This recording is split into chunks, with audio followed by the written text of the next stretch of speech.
the first movie had a 50-person crew and cast, so it was pretty big. The second movie, just it was a documentary, so smaller. I really like to be hands-on. I like to learn everything there is to know about doing things. If I ever do get my hands on a big budget film through a big studio, I'll know how to do quite a bit, which should make the process a lot smoother. Hey, creative. Are you ready to discuss profits, the money, the ways to make it happen? The Profitable Creative Podcast is for you, the creative, how you define it. Videographers, photographers, entrepreneurs, marketing agencies, you get it. CEO of Core Group and author Christian Brim interviews industry experts, creative entrepreneurs, and professionals alike who strive to be creative and make money at the same time. Sound like you? Tune in now. It's time for profit.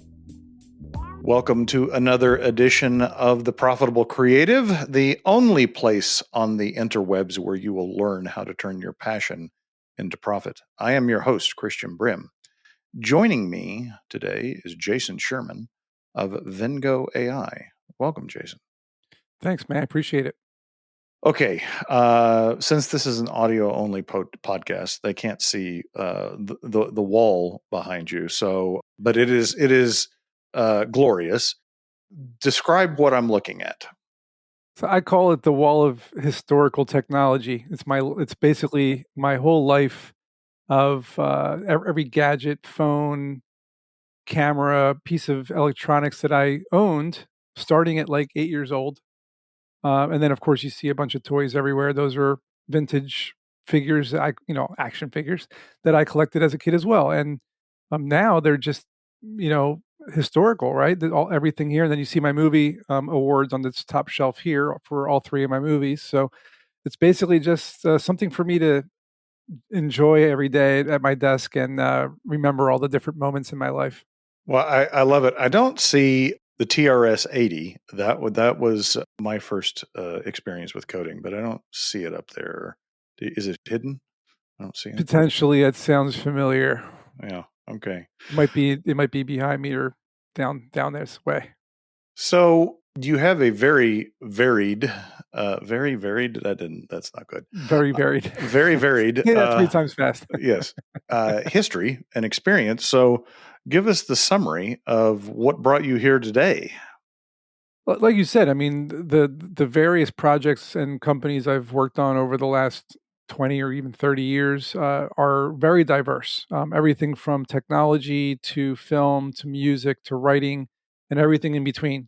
There's so many projects that don't fit those categories. And over the last several years, I've been really immersed in AI, as a lot of people have been. But I found a gap in the market for people like myself. Like, this was something that I needed. And what I needed my team to stop bothering me.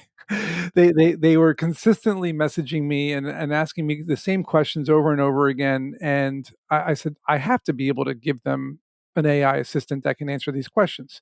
So I worked on training one. Originally, it was, let me train a GPT and see if I can get one that's good enough for them to use. And it was, but it was then closed sourced. It's stuck on GPT. They all have to own the Plus subscription. That can get expensive per month. So I said, let me build my own version of this on my own servers and see if I can do it. And I did. And then I got other business owners that said they wanted the same thing. They're like, well, we want that. So I said, okay, well, it sounds like I got a business now. So I started building it for them and getting their feedback and iterating on that feedback. And now Vingo AI is coming out of beta or stealth over the next couple days, hopefully within the next week or two. And everybody can start using it, except for, besides just our 15 customers that we currently have. Yeah, I think one of the most intriguing aspects of AI to me is the codifying, if you will, of your internal intellectual property. Like what you know and what your team knows specific to your business. Not even, I mean, it certainly has external applications, customer service, whatever, but just being able to gather that data in a way that it's accessible seems to be a huge opportunity. And that sounds a little bit kind of like what you've done. Yeah, absolutely. I mean, the hardest part of running a business when you have services and products and whatnot is number one, answering all the questions. They're going to be very repetitive. Two is being able to gather all of the customer data, the sales leads, we'll call them, and being able to then zoom out and see at a higher level, like here are all the customers that are interested in my service or my product. And now I can follow up with them with granular data and or chat history from my AI that tells me what, Dave and Mary and Bill and Jane all were looking for specifically in my products or my services. And that's kind of what we've been giving these business owners. On the surface, when you describe your entrepreneurial journey, I don't see, well, most people would not see a common thread, right? I have an idea, but I wanna hear what your thoughts are on what you think is the common thread through all those. The common thread in my mind has always been creating. I am just in love with creating things, anything. It can be, like I mentioned, all those industries we talked about. There's just something about having an idea in your mind, being passionate about that idea, and then going through the journey and the steps that it takes to see it come to life, right? I'm not really a big fan of then selling what I built and marketing what I've built. That's always been kind of a sore spot for me, although I've had to overcome that over decades and just figure it out and learn how to do it and push through. But creating is really the thread that weaves my story. Well, that's what I was gonna say. So Okay, good. I think one of the things that when I was writing Profit First for Creatives, and even from the very start when it was getting the title, so Mike Michalowicz, author of Profit First, he licenses the name to do derivative books, and so there were lots of them out there, more coming on every day, where it was for a specific industry, right? And when I said Profit First for Creatives, I'm like, well, what is that? What industry is that actually describing, right? And is he even going to accept that as an option? And so then, as I was progressing to writing the book, I'm like, okay, who am I writing this for? And so I had to define it just to narrow it down so it could be usable to traditionally creative industries. So things like videography, marketing agencies, interior design, etc. But what I realized was that one, all entrepreneurs are creative. They have to be. That's what being an entrepreneur is about, right? You're creating a new solution. You're creating a business around it. But two, creatives is anybody that self-identifies as a creative. And I for the vast majority of my entrepreneurial journey would never have described myself as a creative. I'm in a very analytical industry in accounting and financial services, and it's like, what the hell is creative about that? Well, you have to come up with creative solutions to Yeah, problems as well, well, right? true. I mean, yes, but it's not what most people would think of when they think of a creative industry or a creative business. Artistic really Right. is the word that comes up. Exactly. But what I think is true is that one, all entrepreneurs are creatives, and that's where we need to start from, and not focus so much on whatever skill set we have. So, thinking of myself as an entrepreneur with financial skills. And if I want to learn new skills and apply them to a different problem, I can. But being an entrepreneur first, and that looks like what you've done, is you're an entrepreneur first, First, right? and learning all the business along the way. And a lot of people say that to me. They say that they're not used to seeing someone who is very artistic, but then also wears the business hat as well, was able to navigate both. And I admit that was a challenge for me, but I was always a business owner. And being a business owner when the internet was invented, and then going through the motions of learning the web and learning, smartphones and learning everything about how to run a business. You have to learn how to become profitable. You have to learn how to market your ideas and your brand.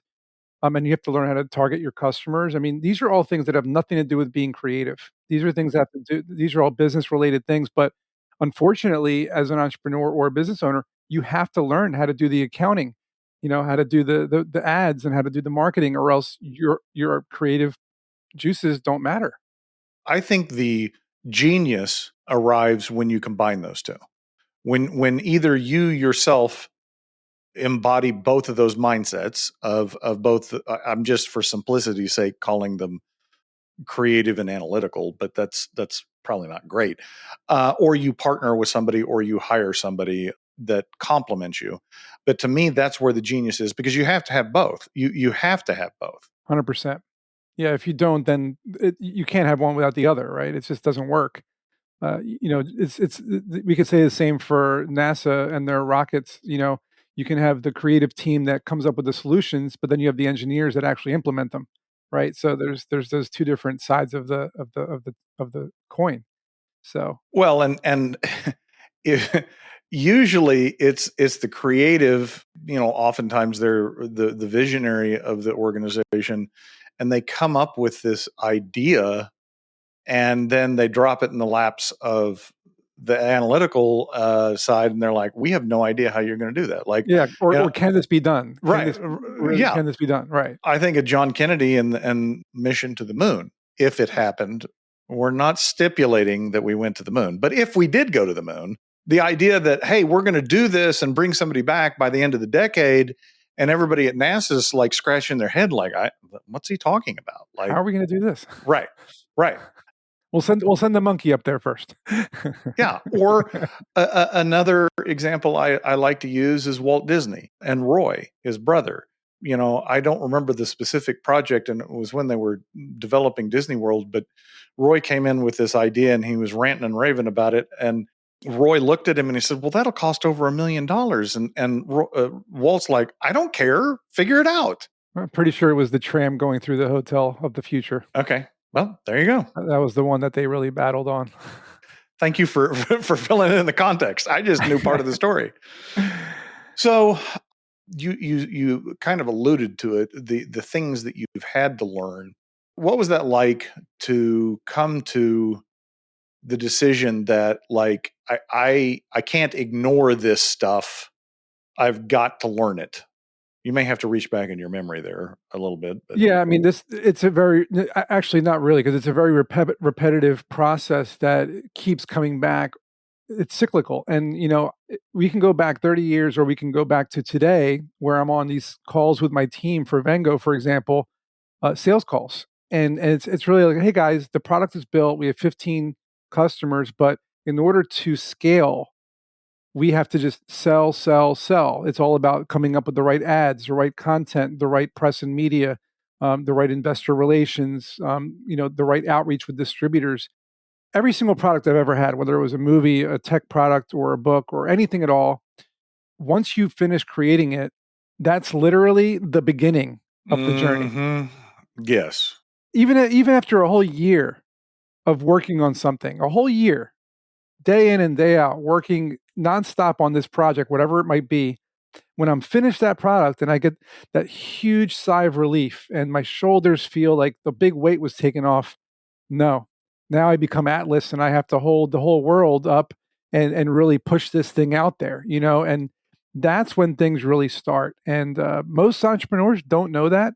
Most people think that, oh, I'll just build this app, or I'll just write this book, or I'll just do this thing, and it's going to take off and I'm going to become a millionaire. And 99.999% of the time, that is not the case. Today's episode of The Profitable Creative is brought to you by Core Group. Are you tired of doing it all yourself? Do you feel like you have no plan? Let Core Group guide you to build the business of your dreams. Core Group, your go-to accountant for creatives. Yeah, but that seems to be the story that they pitch us, right? The glamorous, the glamorous unicorn startup. I remember very much when my book came out this March. it was a couple of weeks before we published it, and I had this sinking feeling because I'm like, oh, now I've actually got to go use it. I've got to go promote it. I got to go sell it, right? And but it was exactly what you're saying. Like I'd put all this effort into uh, getting it done, but so what? Like, Yeah. You can make the best movie in the world, and if no one goes to the theater, then that's it. It's considered a flop. Look what happened to Joker 2. Everyone thought it was going to blow up, and it lost a dramatic amount of money and worst ratings ever. So just because you make something doesn't mean it's going to sell. and I liked the premise of that movie. I really wanted to like it, but it had such bad reviews. I haven't seen it. I mean, like, Sure. And we can say the same for different companies that came out that crashed and burned, and companies spending hundreds of millions of dollars on companies. I mean, look at MySpace is a great example of a company that was just doing so well in the early aughts, and then they sold it for $500 million to News Corp, and Facebook just completely crushed them, and they just went out of business in like a year. So, like, just because you have a product doesn't mean it's going to succeed. You have to be able to sell the living crap out of it. and what has posed the biggest challenge for you in marketing and sales? Well, there's definitely the oversaturation that you have to figure out, right? If you're in a certain market, and right now we're in AI. AI, people are getting it crammed down their throats, right? It's AI this, AI that, and I totally get that. But at the same token, it's really not that ubiquitous with the world, right? People aren't using it. They're just 1%. talking about it. They're just talking about, or they've heard about it, and keep in mind, we've been hearing about AI since 2001: A Space Odyssey, with Hal back in the '60s. So we've been hearing about AI. We've been seeing AI on IBM's Watson, on Jeopardy, and like little inklings of AI have been sprinkled throughout history, but we've never really been able to use it the way we are today with the plethora of platforms and tools, whether it's AI image generation or chat or voice chat or videos. There's so many things, right? But now that people are actually getting their hands on it, and in terms of businesses, if you're not using AI, you're going to be left behind. Just like, just like 20 years ago, if you didn't have a website for your business, you were being left behind. Just like nowadays, if you don't have an app for your platform and you're just a web platform, you're probably going to be left behind, and so on and so forth. AI is that next hurdle that businesses are going to have to jump over, and we make it easy. That's the key, right? Is ChatGPT, Llama, Gemini, and all these other perplexities and Claude. They're not very easy to use, right? For the everyday consumer, and you got to have at least $100,000 in your bank account to customize it for your needs in the way that you need it. Well, we make it easy, so you just get a line of code and you put it on your website, and now you're up and running. So that's kind of where that's the gap we're filling. Well, and you bring in up an interesting point, and it kind of ties back into what I was saying about being an entrepreneur instead of focusing on your skills. That kind of translates to, if I'm marketing AI, I don't really want to lead with AI because that doesn't solve the problem. And I think one of the most key things any business can do is have a true understanding of the problem that they're solving. But especially with existing businesses, it gets real easy to focus on your features and benefits, what you do, right? I was having a conversation with a woman a few weeks ago that was starting a marketing agency. She'd already come up with her service offerings and her pricing, and even had identified a target market. Like, I'm going after financial coaches and I'm going to basically help them do lead generation on Meta. I'm like, great. Those are all good things. Do you know what that lead is worth to the business coach? And she paused and she's like, no, but I really need to know that, don't I? I'm like, absolutely.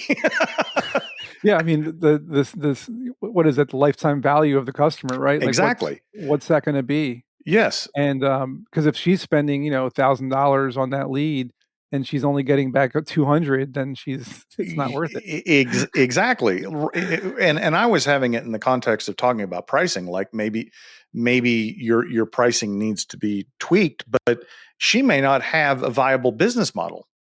That's what beta testing is for, and that's what iterating with early customers is for, right? You shouldn't be going out, crazy full speed ahead. You've really got to take your time.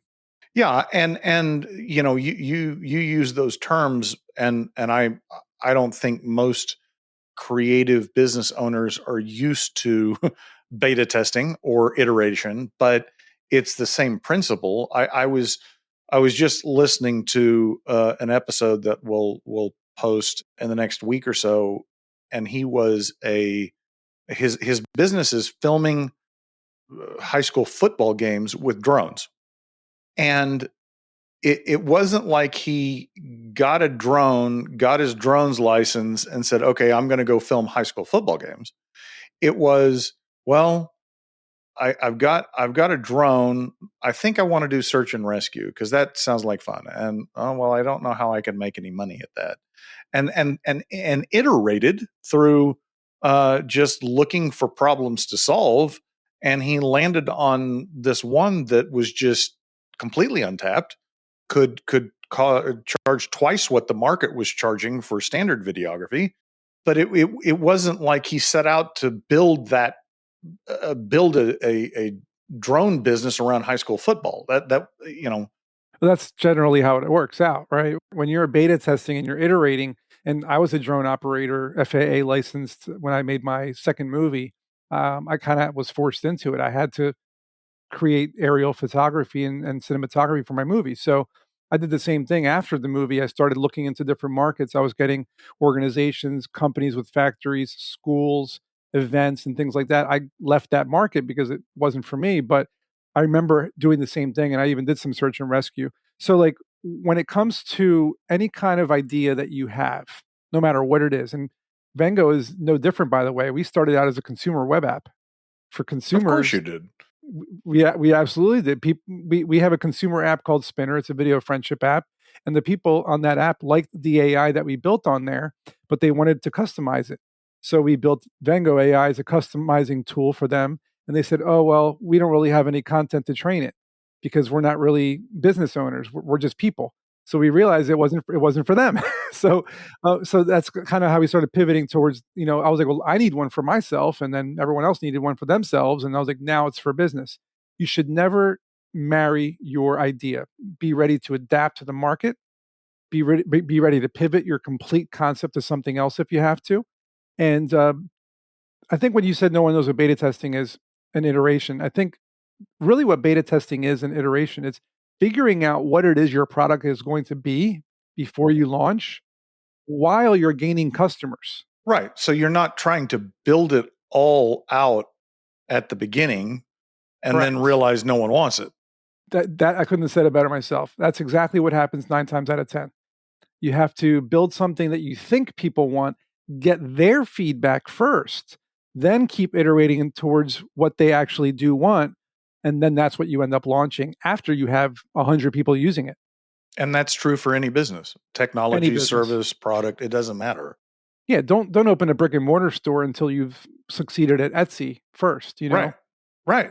So I want to ask some questions about the filmmaking. I apologize. I did not do my due diligence. Tell me about your films. Oh, that's okay. I'm definitely more so inclined to enjoy filmmaking more than anything else. But it's not as profitable as everything else. So yeah, I have to kind of take it with a grain of salt. But my first movie was in 2010. It was a thriller horror flick called The Bucks County Massacre. Won Audience Choice Award at a film festival, which garnered me an agent in California and distribution worldwide. 2016, I released The King's Highway, a historical documentary that won a film festival, agent, distribution, and then WHYY and PBS wanted it on their TV stations for 2 years. Verizon Fios then picked it up. So that one was pretty big. And then my third movie, I shot before the pandemic and during the pandemic because I was shooting it during 2019 and 2020, and I had to stop production and then continue on when things kind of lifted a little bit. And I was able to finish that one. It's called Cutting Corners.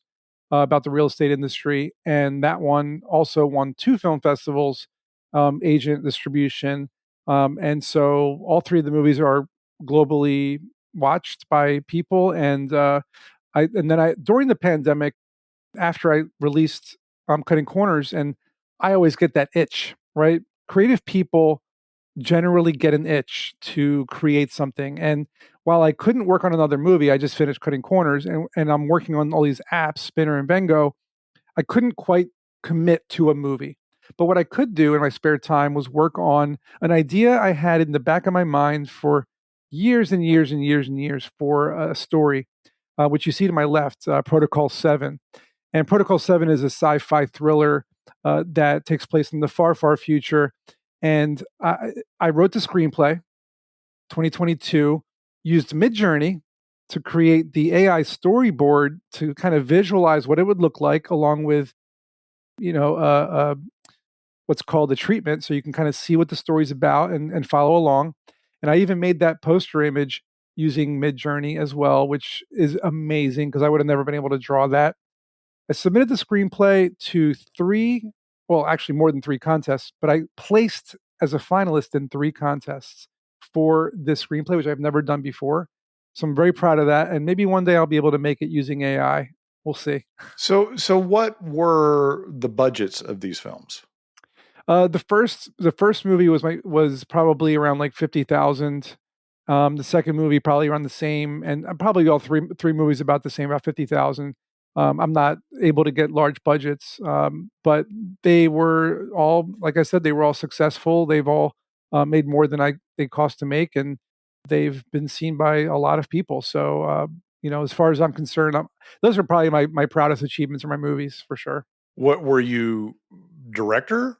What role did Writer, you play? director, producer, editor. Okay, you did it all. I had like the first movie had a 50-person crew and cast, so it was pretty big. The second movie, just a smaller. It was a documentary, so smaller.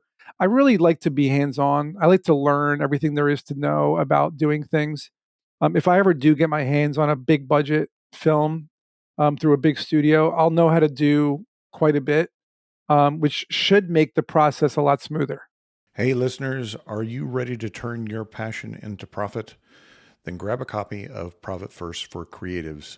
Click the link in the show notes to purchase a copy. And if you're not ready to make that full commitment, you can download a free copy of the first chapter. Check it out right now. Yeah, I've been tangential to that with some clients and learned more about the business of making movies, and it does fascinate me where you can take a low budget film and get if you make a good film, you can get distribution where you can make some money at it. You don't have to have multi-million-dollar budgets. No, it would be nice. But Yeah, no. well, sure, but we're scrappy entrepreneurs, right? We are. I'm going to go ahead and put this out there. I have had this most of this year. I have a screenplay I want to write, but I'm struggling with the screenplay, and so I thought about writing just a short story around it because that is easier for me. I mean, the whole structure of the screenplay is fundamentally different. It's tough. But I'll pitch you the idea, see what you think. It is. Sure, I'd love to hear it. The working title is Dancing Rabbit, and it is about the relocation of the Choctaw people from Mississippi to Oklahoma. And I'm Choctaw. My wife's Choctaw, and I've never. There's no movie made about the Trail of Tears. There's documentaries, right? Documentaries for sure. Ken Burns did a bunch of those. Right, but there's no movie. And this story centers around a young Choctaw man who is torn between his romantic love and his love for his home. And he actually stays behind in Mississippi. The Trail of Tears actually happened, the relocation happened over 3 years. And so she goes with the first group and he stays behind.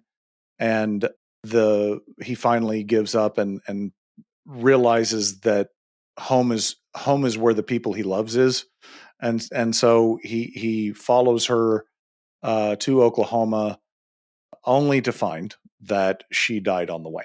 So that's my story. Oh man, there's got It's to not, be a happy ending.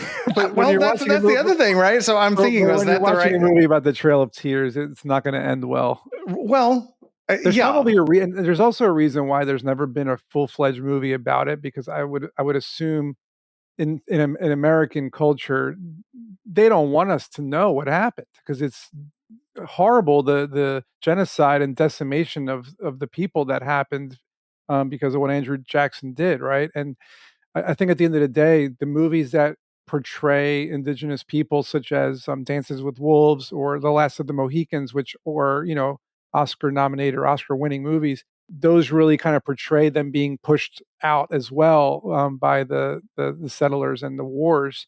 But in this particular instance, no, I haven't seen anything like that besides documentaries. What I would do is try your best to prolong the separation of the two, because if you rip off that band-aid, then there's really no story. So if it's really more about their lives in Mississippi, and how it's established, and then maybe halfway through she goes, and then that's when things kind of he starts to try to battle it out on the home front, right? Which is really what you're looking for. Try to stand his ground, but then he finally, towards the end, is when he kind of says, "Okay, I give up," and that's when he finds out the bad news, which is going to make everyone cry, of course. It's look, anything is possible.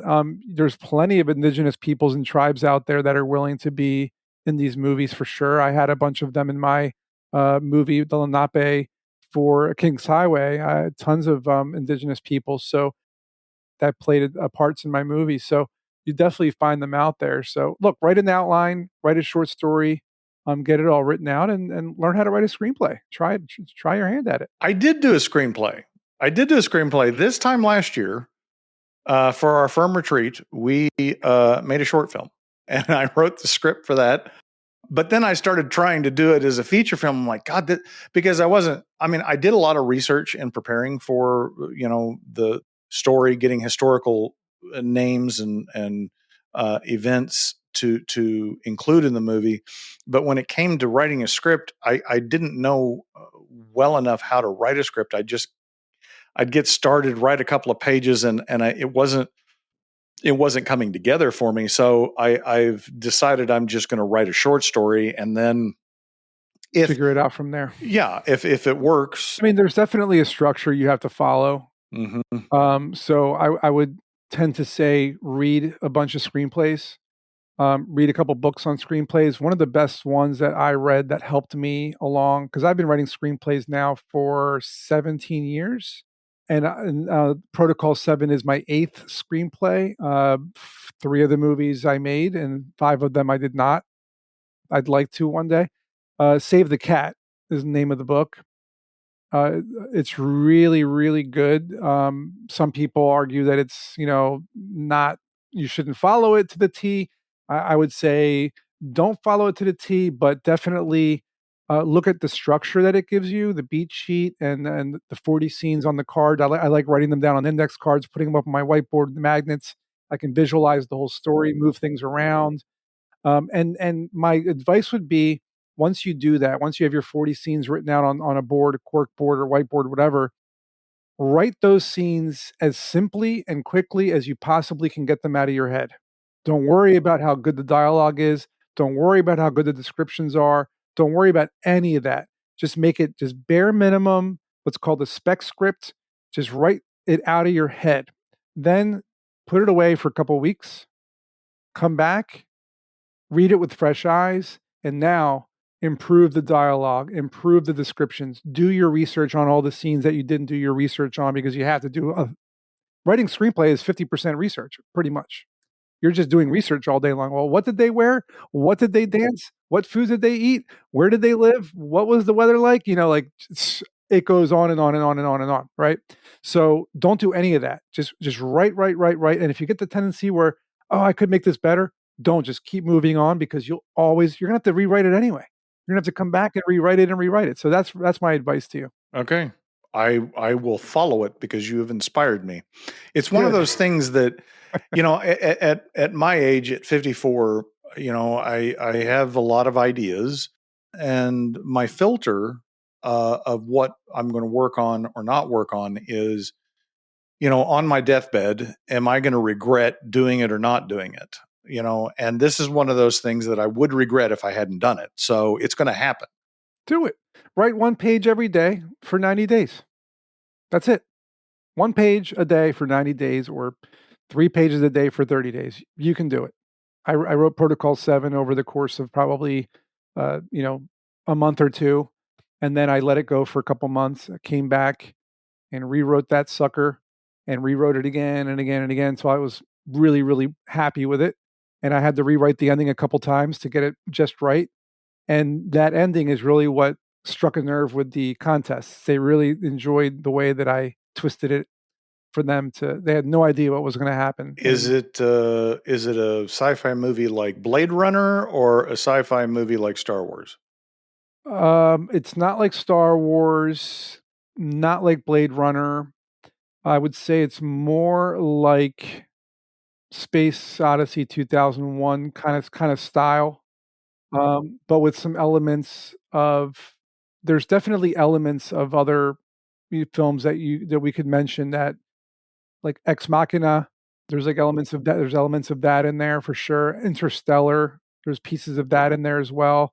There's definitely bits and pieces of things that inspired me over the years, but it's truly an original story that has never been told before, and that's why it was just nagging me. Like, if you've never seen this movie before, then you have to write it. It's your responsibility.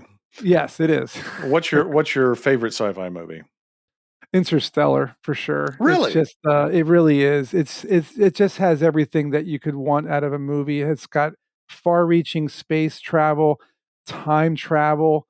Just that time dilation moment is probably my favorite scene of any movie, where they go down to that planet of water for 10 minutes, come back up, and the guy was up there for 23 years by himself. Like, it's just like, you don't get to see stuff like that very often. And then how the story comes full circle, how it was him the whole time trying to reach out to his daughter. It's just, and the space travel scenes were just so epic. I mean, yeah, I love Star Wars and, Avatar and all the other stuff out there, but nothing really. And Interstellar's soundtrack was great too. I would say, I mean, I was 7 when Star Wars came out, and it was definitely impactful. But as an adult, I think Blade Runner is probably my favorite, just because of the grittiness of it. Yeah, it's a fantastic movie. I mean, Yeah. I love it. I love all the Blade Runners that have come out too. They're just, I mean, it's so hard to always say your favorite, and one day I had to commit. Fair enough. So you're stuck with it. I'm stuck with it for now. We'll see. Maybe my movie will come out one day, and then I can say Protocol 7's better. So were your books fiction? Or were The first book it's funny. The first book I wrote was a sci-fi novel, 2005. I wrote short stories before that, and then one of the short stories turned into that book. And then after that, I was writing autobiographies, helping people as a ghostwriter, writing other types of books. And then I wrote my startup guide, Strap On Your Boots, in the middle of, in between my second movie and like releasing it, because I kind of had a gap of time, and everyone was bothering me for tech advice. I was like, let me write this book and get my brain onto paper.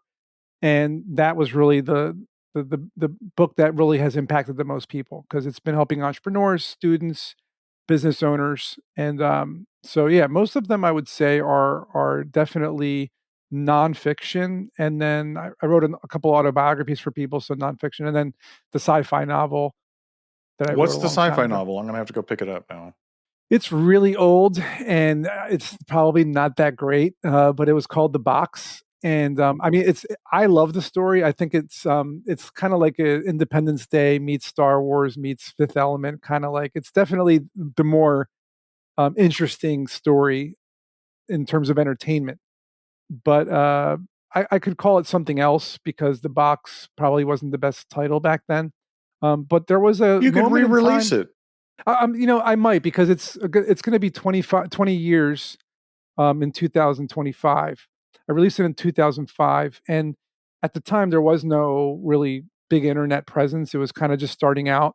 And so I was selling it in local bookstores, Borders, Barnes and Noble, and they had me do book signings. I was in the newspaper for it.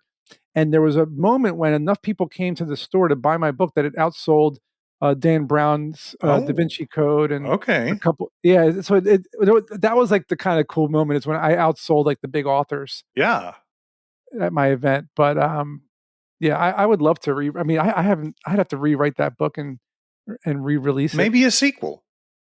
Well, I had an outline already written out for it. Are you married?